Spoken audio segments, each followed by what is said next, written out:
And now, the Hall of Fantasy. Welcome to the Hall of Fantasy.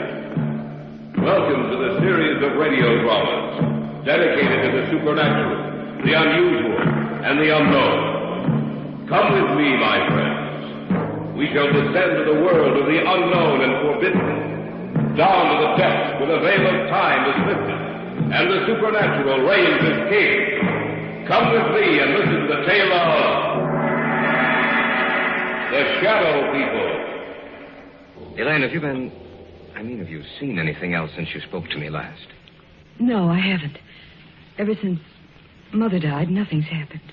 Well, I only hope it came from upstairs. Come on. Oh, you don't I don't know what to think. I only hope it... David, if anything's happened to him... We'll see in a moment. There's no light in this room. You wait here, Elaine. Where's the light? Over to your left.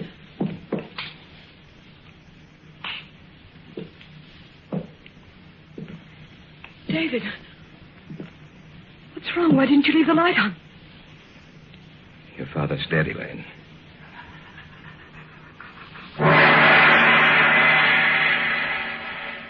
In just a moment, the Hall of Fantasy will present The Shadow People. And now for our story. An original tale of fantasy by Richard Thorne entitled The Shadow People.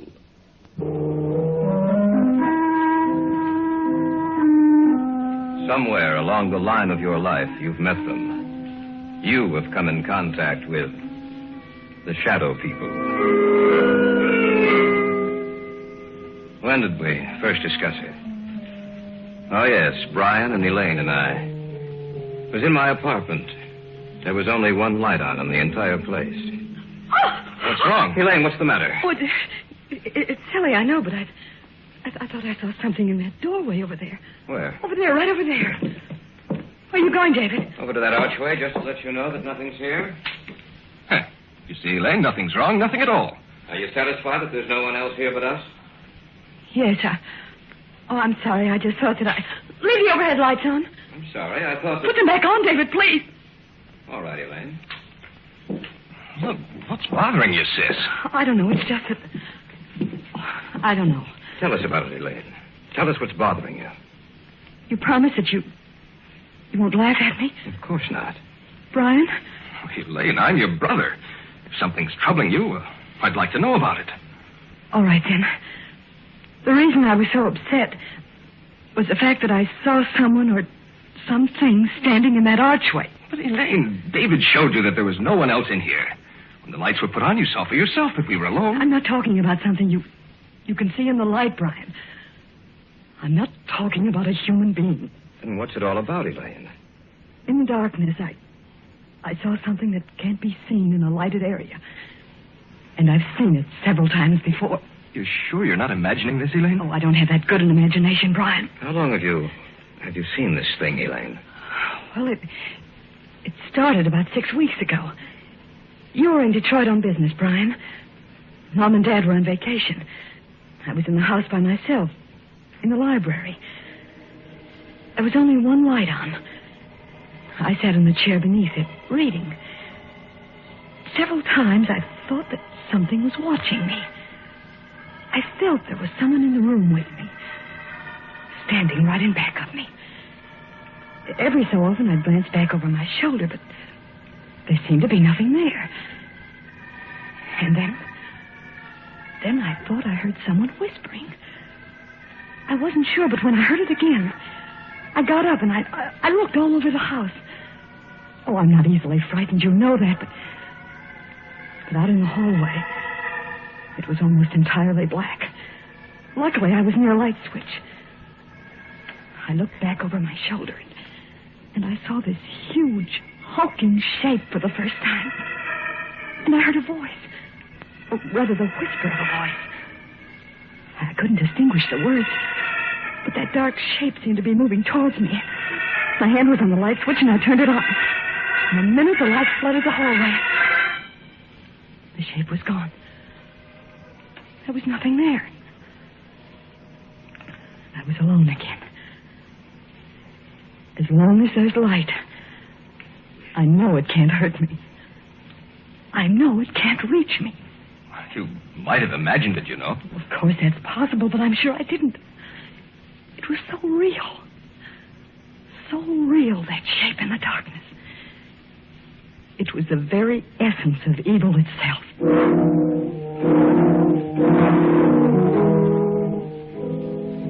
There was an old man I knew of, a Dr. Heselius. I'd heard that he knew quite a good deal about the supposed supernatural manifestations which had taken place in the world. I went to him to see if he knew anything that might explain the events of the story Elaine had told us.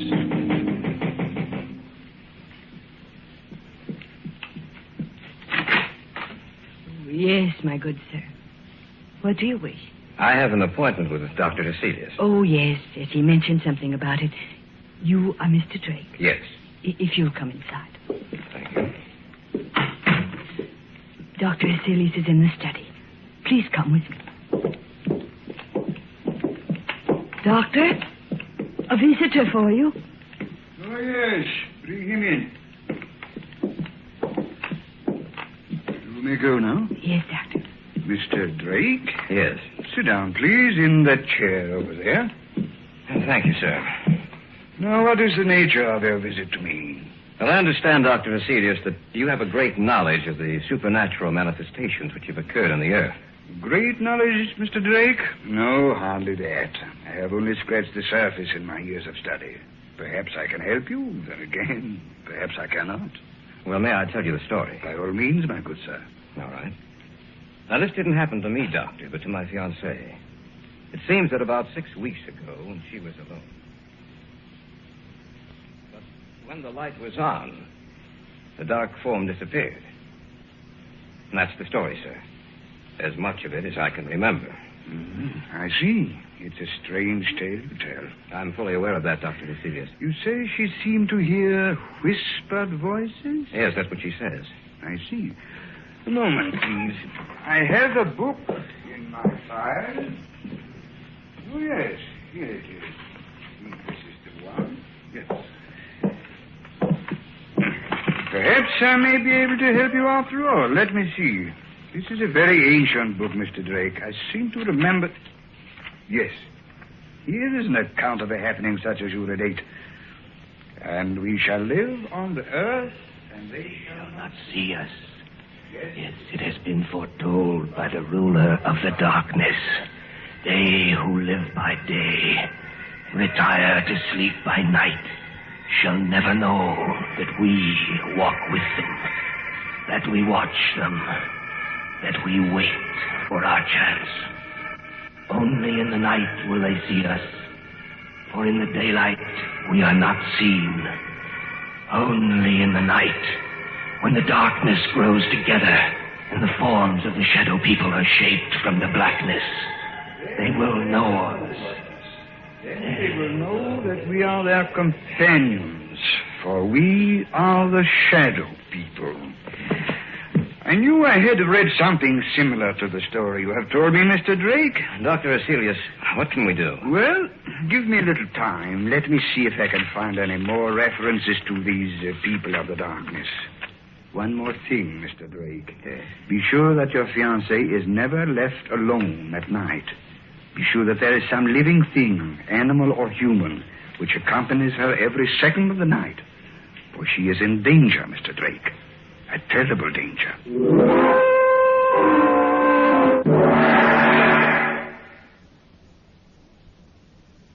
Back now to our story. An original tale of fantasy by Richard Thorne entitled The Shadow People.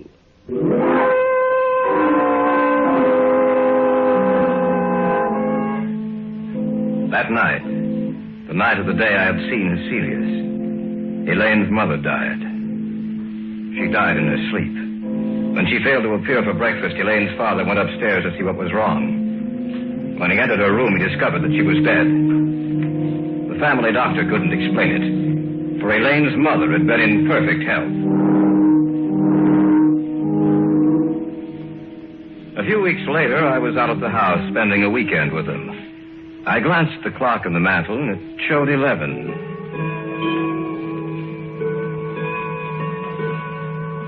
can't understand why Brian hasn't returned from Well, town. he said he had some extra work to catch up on. He told me this morning that he might be late. Well, 11 o'clock. I'm going upstairs. Glad you came out, David. It's good seeing you again. It's a pleasure to be here, sir. Well, don't stay up too late. See you both in the morning. Good night. Night, Dad. Good night, Mr. Davis. He isn't the same, David. Ever since Mother died, he hasn't been the same. I didn't realize that until tonight. He's changed. I only hope that he'll start living again. Ever since she died, it seems that a part of him died with her. Elaine, have you seen anything else since you spoke to me last? No, I haven't.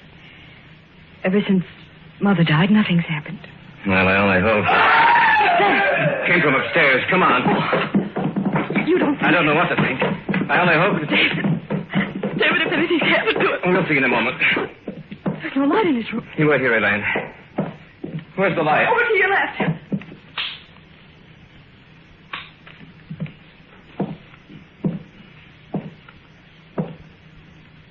David, what's wrong? Why didn't you leave the light on? Your father's dead, Elaine.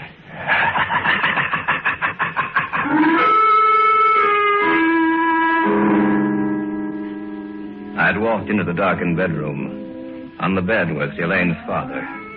It didn't take a second look for me to know that he was dead. I switched off the light and walked back into the hallway to tell Elaine what happened. And then from the room there had come an eerie, quiet laughter. In the darkness of that room was some unknown evil power. The voice itself was unearthly. There was no substance to it. It sounded as if it came from the darkness itself. No. No, I don't believe you. It's the truth, Elaine. There's nothing more I can do. We'll have to notify the police. Tell me it's not the truth, David. Tell me it's not true. I'm sorry, Elaine. I wish I could. Your father's dead.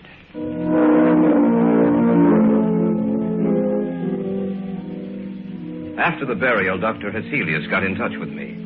He said that he wanted to meet both Elaine and Brian, that he wanted to talk to the three of us. Accordingly, a few nights later, he came out to their house. Miss Davis, will you tell me just when you saw the first manifestation? The night Brian was in Detroit. Now, Miss Davis, you have even seen this apparition in the company of other people, is that correct? Yes. The night at David's apartment. All right. Now I'll tell you what I think. You are in deadly danger, Miss Davis. These beings want to claim you. So far, they have had no success. Only in the darkness do they have power. Little by little, step by step, they have been removing the obstacles in their way to reaching you. First your mother, and then your father, Miss Davis. Both died in the same fashion. In the darkness, death struck at them. Now tell me, do you feel their presence here in this room as I talk to you? Yes. Turn out the lights, Brian. No. Stand by the switch, if you please, Brian. If anything happens, turn the lights back on. All right. Dr. Heselius, I don't... Do you want me to continue working with you? Yes, sir. All right, then. Brian, turn off the lights. Yes, Doctor. The room now is in darkness, Miss Davis. Do you feel or see anything? No, Yes. Yes, I do. Do you see anything? Yes. Doctor, I don't... Be quiet, you fool. I know what I'm doing. In front of me. The darkness gathering together into a huge, terrible... Not only do you see us, Miss Davis, but everyone else in the room also will see the vague shapes forming themselves in the blackness. We do not want you, Dr. Heselius. The girl we want. We advise you to drop this case. You'll only bring down the wrath of the shadow people upon your head. The girl. We want the girl. Do not stop us.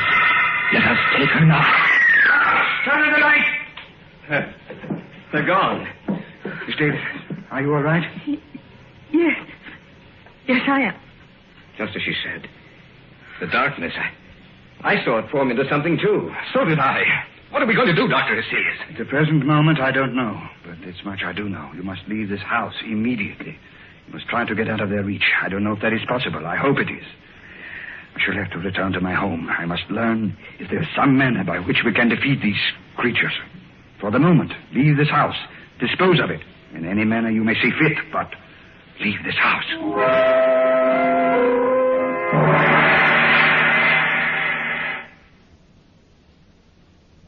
Back now to our story.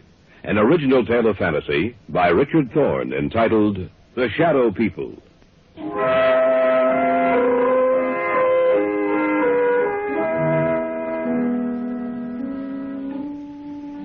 We spent the night in my apartment, the three of us. The following day, Brian and Elaine made arrangements to dispose of the house. In the afternoon, Dr. Hecelius called me and asked that I come to see him.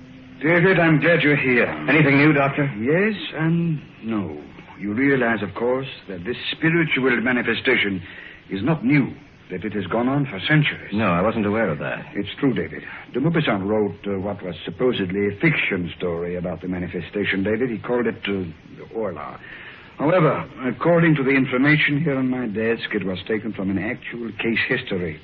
Of course, he embroidered the story, added a few touches to something he didn't realize actually existed. But have you found anything with which we can fight them? Everything depends upon an answer I received from a colleague of mine in Paris, Dr. Henri Renaud.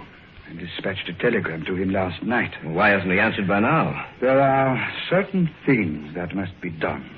It will take a few days, I'm afraid. We have to wait, David. There's nothing else we can do.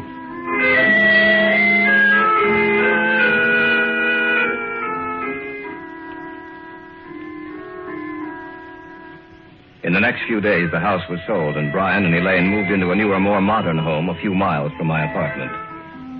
Cecilia said it might take a few days for them to build up their power. I spent the night at the new house. The lights were left on, and I watched for any unusual occurrence. In the daytime, I'd return to my apartment and get some sleep.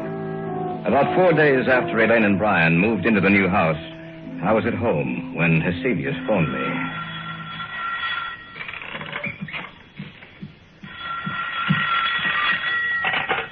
Hello? David? Yes, Dr. Hecelius? I hate to tell you this, David. What's the matter? What's wrong? They were a step ahead of me, David. I just received word that Renaud died or was killed at the very moment I sent the telegram to him.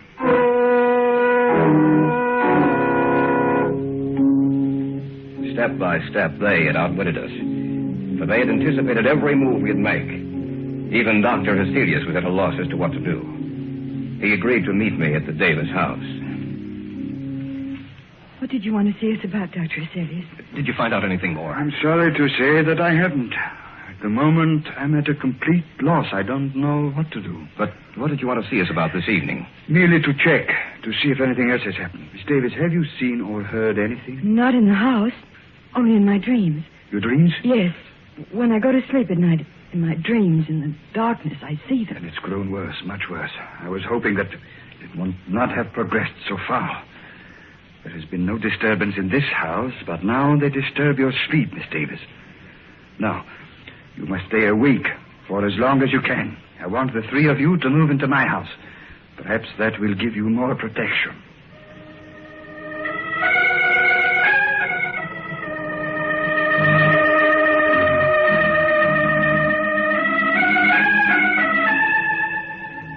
That night, we moved over to Hecelius' house. Perhaps Elaine would have more protection there. From there, we might be able to devise some plan of action, some way to beat those beings. For a few days, things were quiet. The shadow people seemed to have withdrawn. For a while, I thought that we might have succeeded in thwarting their purpose. Elaine no longer complained of troubled sleep. But that condition lasted for a few days only. About 10 days later, they made themselves known and felt again.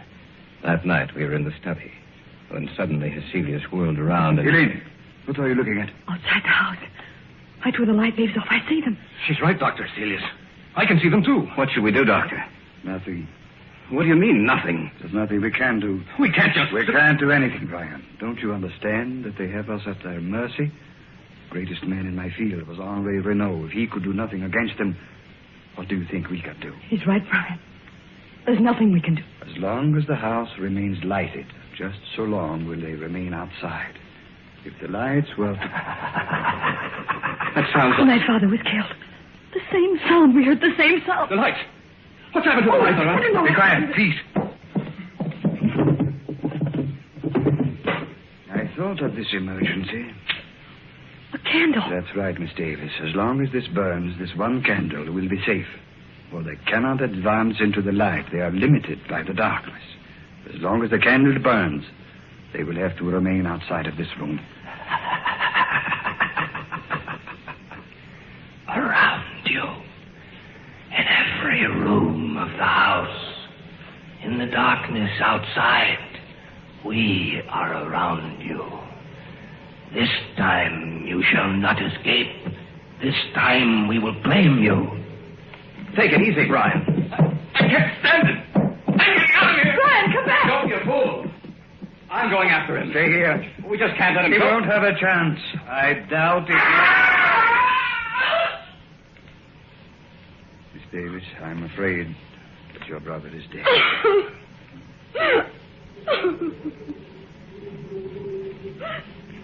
The wind, Doctor. Listen to the wind. I know. Yes, Doctor. Listen to the wind. You must realize by now that the three of you haven't a chance. You must know in your minds that we can destroy you at any moment we desire. But, Dr. Heselius, you may still save your own life. Let the others go. Give them to us. No. No, you will have to take all of us. Shall we destroy your light? Shall we move in on you now? As you will. Do as you will. Sorry, David. The candle is out. In the darkness, the figures in the darkness.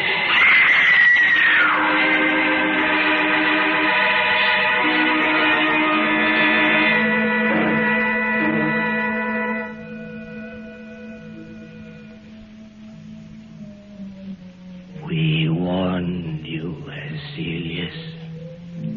You and the others are dead now. And we shall live on the earth. And man in the day shall not see us. They will know that we wait for our chance. That we walk with them. Only in the night, when the darkness grows together, and the forms of the shadow people are shaped from the blackness, will they see us. Then they will know that we are their companions. Look next to you. There, in the shadows.